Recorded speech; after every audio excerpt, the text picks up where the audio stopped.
señor vicepresidente Juan Pablo Salgado, señor viceministro de Salud Pública José Luis Adjiani, excusamos al ministro que tiene una reunión fuera y se tuvo que ir, a Daniel Salinas.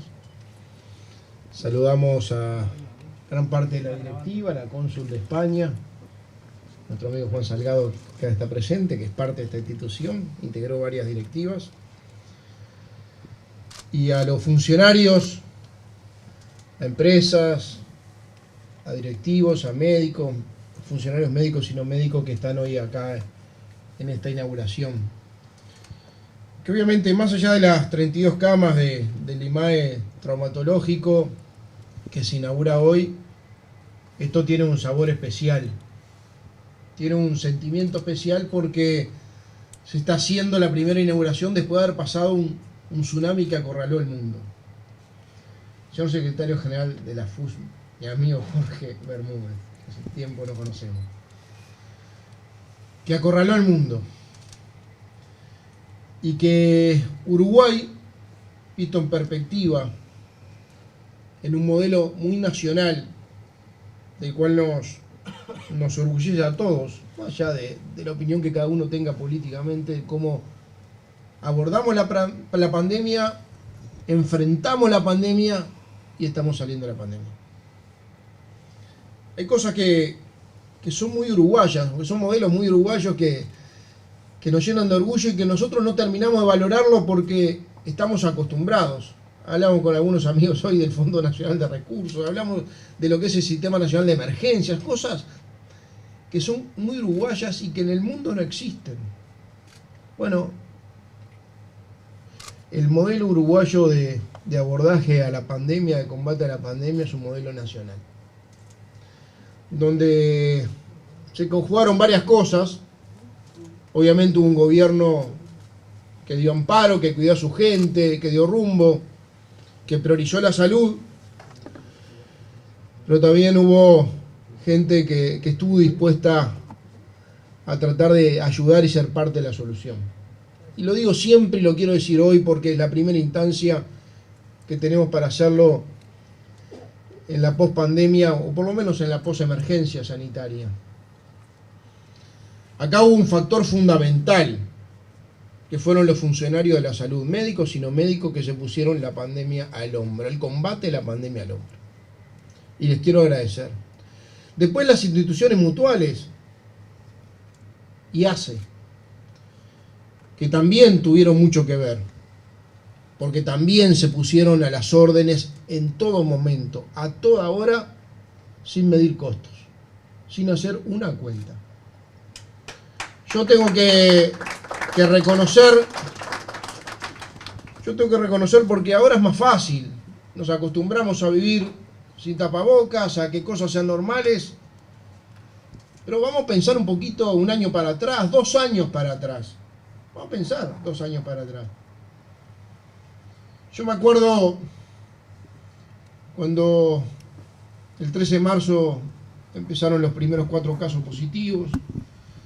Me acuerdo cuando 4 días después llamé, y siempre se lo digo a Carlos Lecuader, lo llamé a las 11 de la noche, porque eran jornadas interminables, y le dije al otro día tenía que cerrar los shopping. Un silencio complejo. Me acuerdo cuando llamé a las mutualistas y conjuntamente con el Ministerio de Salud Pública las convocamos en presidencias, en las emergencias médicas móviles, para tener un plan de contingencia en la detección, en el seguimiento y en el tratamiento de aquellos que daban COVID positivo. Me acuerdo particularmente a las mutualistas, a las emergencias médicas de Montevideo y el interior. Cuando la llamamos con el Ministerio de Salud Pública, le dijimos: miren, los hogares de ancianos de todo el país, no importa aquí de quién estén afiliados cada uno de sus miembros. Nosotros vamos a cuadricular el país y le vamos a asignar a cada institución la atención permanente, seguimiento permanente de cada viejito, cada persona mayor que esté internada en un hogar de ancianos. Porque era la prioridad, por el sector más vulnerable.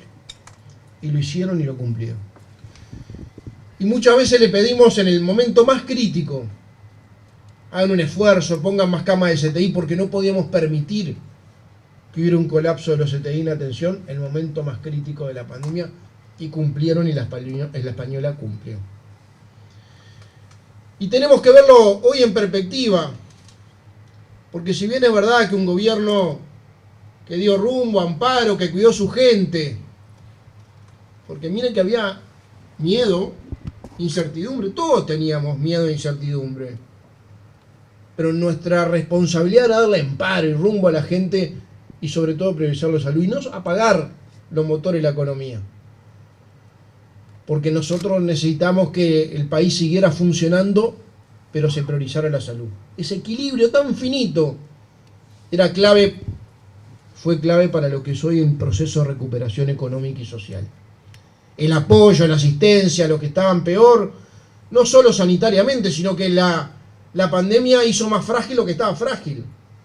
Y había que apoyar a todos los sectores que quedaban absolutamente comprometidos, porque actividades que pasaban capaz que a tener casi o nula actividad económica. Bueno, había que darle mecanismos, y se invirtieron 2.000 millones de dólares en el apoyo a los sectores afectados por la pandemia. Entonces, lo primero es un reconocimiento a los funcionarios de la salud, a los funcionarios médicos y no médicos de la salud, a las instituciones médicas, por el apoyo.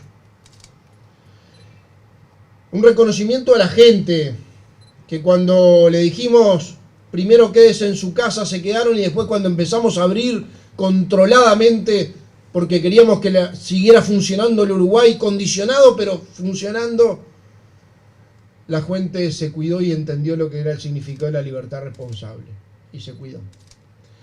Y después, cuando vinieron las vacunas y salimos a una campaña, que yo quiero felicitar al Ministerio de Salud Pública por la campaña de vacunación programada, ejecutada casi a la perfección en todo el país. Bueno, hoy tenemos los primeros niveles de vacunación en cantidad de población con respecto al resto del mundo. Y tenemos un nivel de inmunidad que fue muy rápido el proceso, porque la gente entendió que había que vacunarse y le puso el brazo a las vacunas para generar inmunidad, para poder salir todos juntos. O sea que también un agradecimiento a la gente. Primero porque entendió que había que cuidarse, después entendió que había que vacunarse y puso el brazo, y después puso el hombro para sacar el Uruguay adelante en la pospandemia. Y eso lo tenemos que reconocer. Va más allá de un tema de gobierno. Acá hay un tema país, que el Uruguay entero, este proceso a la uruguaya, estamos saliendo mejor que otros países en el mundo. Y eso es gracias a que todos, entre todos, no solo nos cuidamos, sino colaboramos, hicimos parte de la solución. Ese es el primer reconocimiento. El segundo tiene que ver con esta institución, que bien decía el gerente general y el presidente, tiene casi 170 años, que se fundó allá en la Ciudad Vieja, 39 españoles. Me dijeron que había 3 jóvenes bien emprendedores ahí, que la idea era darle cobertura a los emigrantes españoles que venían a Uruguay en aquel momento. Y fundaron la primer mutualista del país, pero también la primer mutualista de América Latina. Y la verdad que eso, que empezó con una lógica vinculada a la comunidad española que venía a Uruguay, después universalizó su afiliación. Y hoy es una de las mutualistas más grandes del país, con su aporte permanente al sistema de salud, que le queremos reconocer, con su capacidad de innovación, de inversión en recursos humanos, de inversión en tecnología, con un concepto que lo hablé mucho con Julio, concepto de que nunca estamos conformes, que tiene que ver con un concepto de calidad, de mejora continua. Siempre tenemos que ir a más y apostar a más, porque acá estamos ofreciendo un servicio a la gente, el primer servicio que hay que ofrecerle a la gente, que es garantizarle la salud. Sin eso, todo lo demás es absolutamente relativo. Teniendo como centro, en este caso, la persona, el afiliado, y a él esta institución es la que se debe, y esos son parte de los valores que están metidos en el ADN de los funcionarios y de la directiva de la Asociación Española. Yo les quiero contar algo que seguramente no se sabe, casi íntimo. Julio, me vas a permitir, perdóname que lo haga público hoy, pero pocos días después de que vino la pandemia al Uruguay, que aparecieron los primeros 4 casos, aquel 13 de marzo del 2020, hoy parece que fue hace muchísimos, hace poco. Hoy hablamos con algunos de lo que fue la pandemia anterior, la de la poliomielitis, 50 y algo, 54, 50.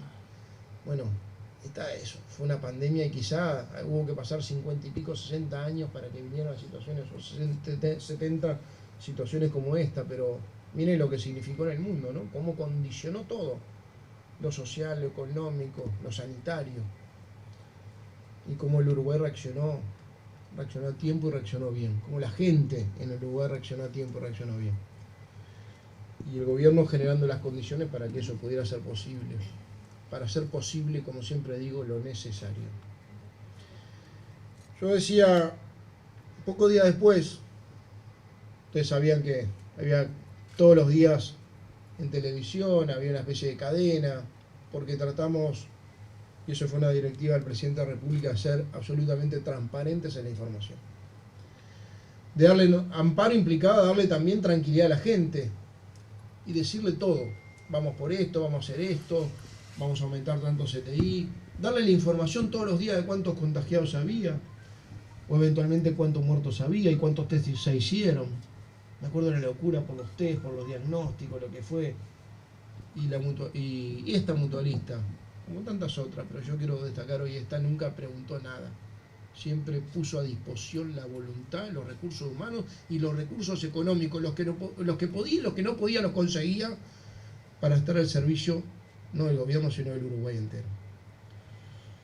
Pocos días después de aquel 13 de marzo, me acuerdo un 28 de marzo, un sábado, yo estaba haciendo una conferencia de prensa en la Torre Ejecutiva, fiel a decir todo como habíamos definido con el presidente de la República, ser transparentes en la información, decir las noticias buenas y también las otras. Pero esto te generaba crédito, te generaba confianza, que en ese momento tan difícil era lo más importante, confianza. El 28 de marzo era un sábado, a las 8 de la noche hicimos en la sala de prensa de la Torre Ejecutiva una conferencia de prensa. Terminamos la conferencia, era creo con Daniel Salinas y con el ministro de Desarrollo Social.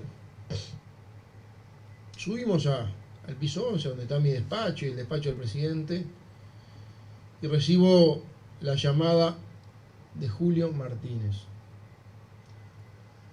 Una llamada que nunca hubiera querido recibir,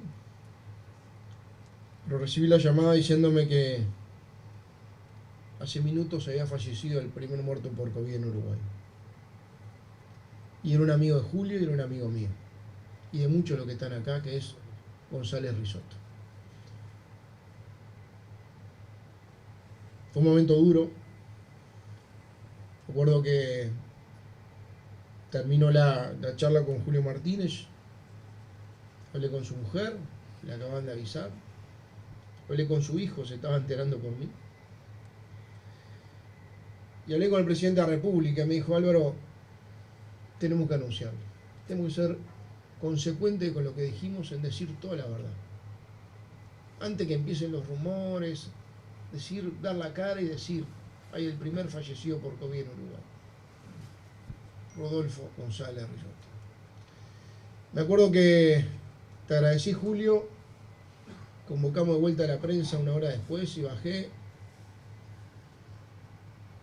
y una conferencia que en realidad fue muy cortita, no me daba para hablar mucho más, porque la emoción iba a jugar una mala pasada, y la tristeza también. En aquel momento le dimos a la gente la noticia que había ocurrido hace minutos el primer fallecido por COVID en Uruguay. Y terminé la conferencia con una frase que que González Risotto me había mandado hace una semana. En el ascensor buscando, yo me acordaba que él me mandaba mensajes cada tanto y me había mandado hace una semana algo con alegría, vinculado a la pandemia, y me decía algo así como: Álvaro, hay que tenerle miedo solo al miedo y solo a ello. Y después da una serie de consejos para adelante. Yo en González Risotto, en su memoria, un amigo que quisimos mucho y es amigo de muchos de los que están acá, quiero reconocer también la actitud de la española, su directivo y sus funcionarios en la pandemia. Y quiero reconocer lo después, el mientras tanto, que mientras tanto se hizo lo necesario para contribuir a generar habitaciones con tabla de vida, generar CTI, generar capacidad de atención para que todo el mundo que necesitara respiración artificial, atención de CTI o pre-CTI la tuviera, sino que además se fueron planificando una serie de inversiones para que haya un día después y poder seguir con aquel legado y misión de la mejora continua. Hay una frase que me gusta mucho que se aplica acá. En realidad es una frase obviamente no es mía, de Churchill, pero se aplica acá. Churchill la refería a las personas. Yo lo quiero referir porque las instituciones en definitiva son una suma de personas, de voluntades, de decisiones que las hacen las personas que la dirigen o que trabajan. Churchill decía que hay gente que está más preocupada en ser importante que en ser útil. Bueno, la española se ha dedicado a ser útil y por ser muy útil la sociedad se transformó en algo muy importante. Así que muchas gracias a todos ustedes, no pierdan nunca ese valor que tuvieron aquellos primeros españoles que nos enseñaron mucho, ese valor, ese compromiso, esa constancia, esa cultura de la familia, del trabajo, del sacrificio, del ahorro y de la superación. Muchas gracias.